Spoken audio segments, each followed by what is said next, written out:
Президентът Румен Радев не наложи вето върху актуализацията на бюджета, която осигурява средствата за сделката с САЩ за 8 изтребители F-16 Block 70 на цена от 2,2 милиарда лева. Така, след десетилетия на успешни опити, България най-накрая ще придобие съвместими с НАТО самолети. Днес в Държавен вестник беше публикувано решението за договора за новите изтребители, както и промените в държавния бюджет и договора за индустриално сътрудничество, последният етап от българската процедура по договора с САЩ за новите самолети.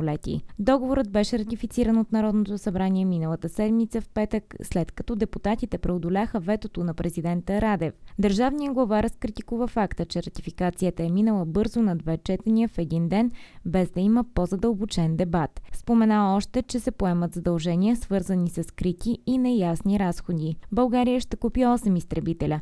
Очаква се първите самолети да бъдат доставени до средата на 2023 година.